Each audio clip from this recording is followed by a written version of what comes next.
Hola, Dios te bendiga. Espero que hayas tenido una muy buena semana. Hoy, como todos los domingos, nos encontramos para poder reflexionar en una porción de las Escrituras que nos sirva como puntapié, como punto de apoyo para los devocionales de esta semana. La línea devocional del mes de junio va a estar centrada en los fundamentos del Evangelio, en los puntos más importantes de nuestra fe que tenemos que considerar y tener en cuenta para edificar nuestras vidas y la vida de nuestras familias de una manera sana. Vamos a leer 1 Corintios 3 del verso 10 en adelante. Dice así: según la gracia que Dios me ha dado, yo como perito arquitecto puse el fundamento, mientras que otro sigue construyendo encima. Pero cada uno debe tener cuidado de cómo sobreedifica, porque nadie puede poner otro fundamento que el que está puesto, el cual es Jesucristo. Y si alguno edifica sobre este fundamento y pone oro, plata, piedras preciosas, madera, heno u hojarasca, su obra podrá verse claramente. El día la pondrá al descubierto, y la obra de cada uno, sea la que sea, será revelada y probada por el fuego. Si lo que alguno sobreedificó permanece, ese recibirá su recompensa. Si lo que alguno sobreedificó se quema, ese sufrirá una pérdida. Si bien él mismo se salvará, aunque como quien escapa del fuego. ¿No saben ustedes que son templo de Dios y que el Espíritu de Dios habita en ustedes? Si alguno destruye el templo de Dios, Dios lo destruirá a él, porque el templo de Dios es santo y ustedes son ese templo. En este pasaje, Pablo está confrontando a la iglesia de Corinto porque se había levantado, habían surgido algunas divisiones. Pero no eran divisiones que habían surgido a causa de la enemistad, es decir, a partir de algún conflicto que un grupo tuvo con otro. No, nada que ver. De hecho, era una división por una causa justificable, si se quiere. Porque lo que se había armado era diferentes grupos de estudios, si lo tuviéramos que traducir a nuestros tiempos, eran como diferentes grupos de estudio bíblico. Es decir, unos solo seguían las enseñanzas de Pablo, otros solo seguían las enseñanzas de Apolos, otros decían seguir solo las enseñanzas de Cristo o de Pedro. Y se había generado una especie de partidismo dentro de la iglesia, donde unos escuchaban las enseñanzas de un maestro y otros de otro. Ahora, el problema no estaba en armar grupos como una estrategia para poder estudiar más fácil las escrituras. No, no. El problema había surgido porque la iglesia había adoptado un modelo que pertenecía a las escuelas filosóficas de aquel entonces, un modelo donde discípulos seguían solo las enseñanzas de un maestro y otros solo escuchaban a otro, no se mezclaban. Y ante esta situación, Pablo los confronta y les dice que eso es una actitud carnal, que proviene de la carne, y que para nada era considerado espiritual ni algo que se les había transmitido con el Evangelio. Es interesante porque Pablo va a proponer, frente a esta división, a este, en realidad, partidismo, podríamos decir, sutil, muy sutil, una solución, digamos. Y era centrarse en el fundamento y en lo que Dios quería hacer con la iglesia.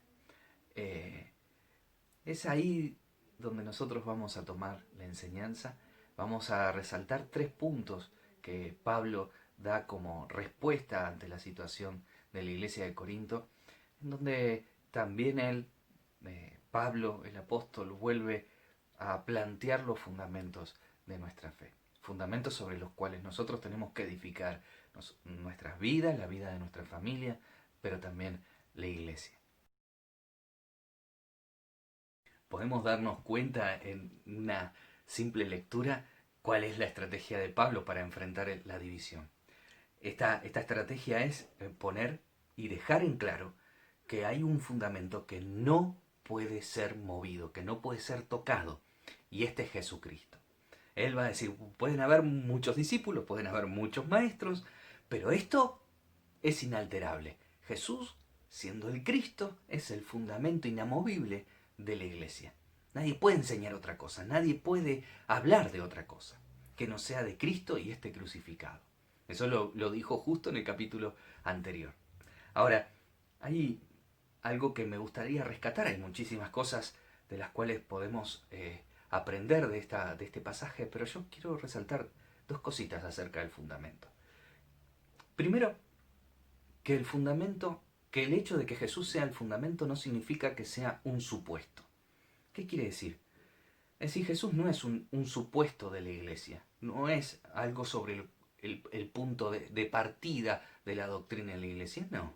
Jesús es el punto de partida y el punto de llegada, es el alfa y es el omega, es las bases y es el techo. Digamos, no es que, bueno, Jesús está ahí y permanece enterrado como las bases de una casa y nadie lo nota. No, no, no, no. Jesús constituye todo el edificio de Dios. De modo que sería un error para nosotros como iglesia o un error para cualquier creyente también el hecho de tener a Jesús como un supuesto. Bueno, ahora vamos a entrar en a hablar de otras cosas y vamos a enseñar otras cosas que tienen un nivel más alto que lo básico. No, que el hecho de que Jesús sea fundamento no significa que sea algo básico. ¿Está? Eso es importantísimo a tener en cuenta. Cada predicación, cada profundización que hacemos como iglesia, siempre va a tener como punto de partida y como como objetivo a Cristo mismo. De hecho, la formación del creyente no es el aumento de la cantidad de doctrina. La formación del creyente consiste en la formación de Cristo en él mismo. Es Cristo formándose en el creyente, no el creyente formándose en teología o en doctrina o en cosas elevadas. No, no, no, es Cristo formándose en el creyente y no el creyente formándose en conocimiento. ¿Sí? Tiene que ver con algo que está vivo, con un organismo. Y acá vamos al segundo punto que quiero rescatar acerca del fundamento. Que el fundamento no es Jesús, sino Jesucristo.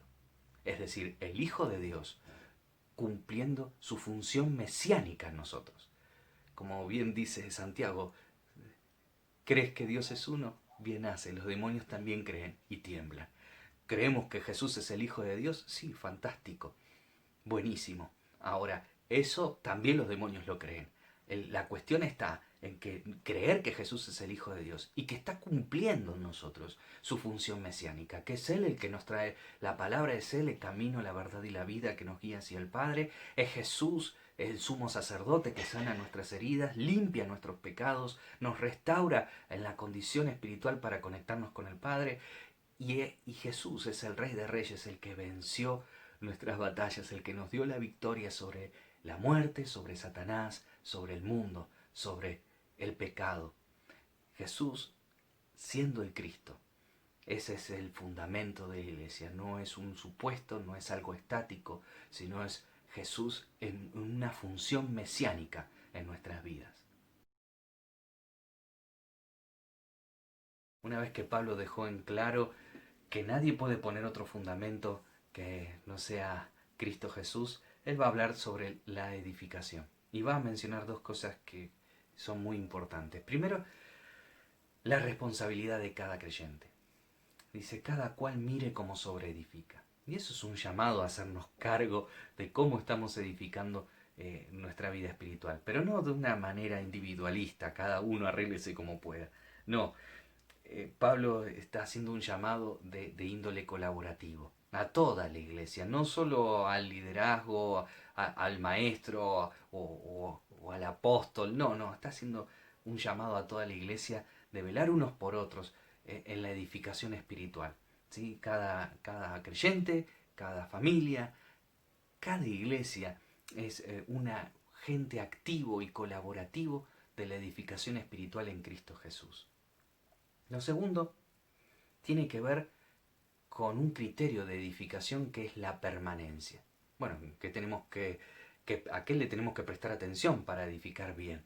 Y Pablo va a decir, bueno, hay algunos que van a edificar con materiales que no perecen, materiales que al pasar el tiempo nos echan a perder y que siempre van a mantener su valor. El oro, la plata, las piedras preciosas. Y otros van a edificar con materiales que se corrompen, que se envejecen, que se pudren, que se queman, madera, heno y hojarasca.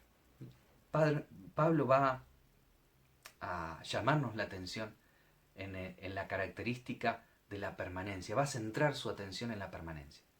Y si tenemos que edificar, que edifiquemos con cosas que no van a pasar de moda, con cosas que no dependen de las circunstancias, que no tienen que ver con lo que pase hoy solamente, sino que son valores que van a permanecer a pesar de los tiempos, a pesar de las edades, a pesar de nuestras circunstancias o de lo cambiante de nuestra situación, como por ejemplo la fe, la esperanza, el amor, la piedad, ¿sí? Cosas que realmente edifican espiritualmente nuestra vida y que la sostienen a través del tiempo. La permanencia es el valor fundamental de toda edificación. Pablo agrega a la idea de permanencia la idea de la prueba. Y obviamente va a utilizar la figura del fuego, porque será el fuego la prueba que va a poner o va a revelar los materiales que perecen y va a dejar en pie los materiales que permanecen. Sin embargo, eh, este, este agregado que hace Pablo, que parece tan obvio, decir, bueno, eh, va a venir el fuego y va a dejar en pie el oro, la plata y las piedras preciosas, y la madera, el heno y la hojarasca lo va a quemar, no es simplemente un factor calificante, sino un factor cualificante. Es decir, lo, Pablo vuelve al principio, al hecho de que somos edificio de Dios, vuelve a que somos obra de Dios, plantío o sembradío de Dios.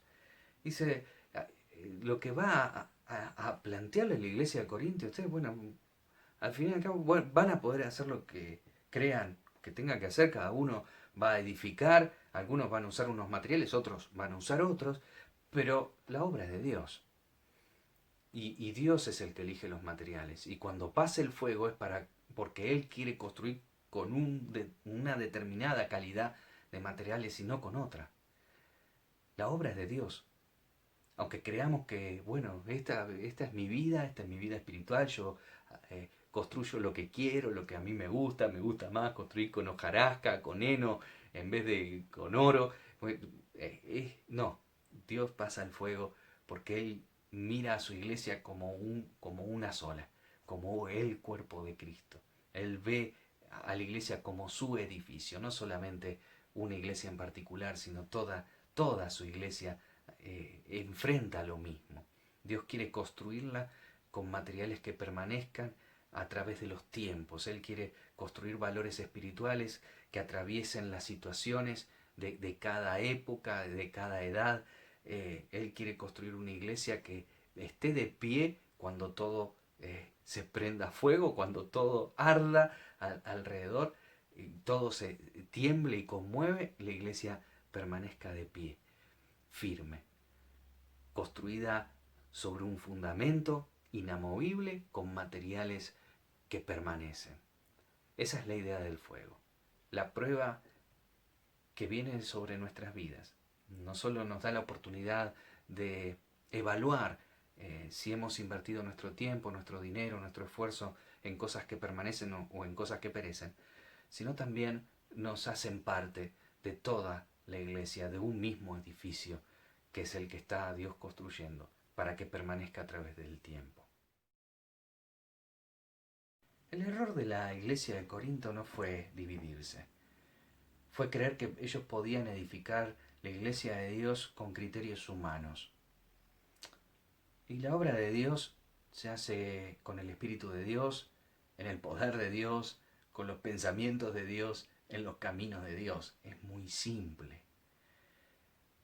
Esto nos lleva a evaluar y a repensar en este mes, en cada uno de los devocionales, cuáles son esos elementos con los cuales disponemos para edificar nuestras vidas. Vamos a... El desafío es eh, pensar y estar meditando en los valores que permanecen de nuestra fe, aquellos que tenemos que reafirmar, aquellos que tenemos que participar en la edificación espiritual de otros, esos elementos que nos permiten permanecer firmes en situaciones difíciles como las que estamos atravesando, que nos da, que nos cimentan, que nos arraigan, que nos permiten llevar fruto en cada uno de los lugares donde Dios nos ha puesto. Espero que los devocionales de esta semana sean una bendición para tu vida. Si no los estás recibiendo, bueno, te dejo en la descripción del video mi número de WhatsApp. Me mandas un mensaje y te los estamos enviando. Y espero que puedas disfrutar de cada uno de los devocionales y de los audios que compartiremos. Dios te bendiga y bendecida jornada.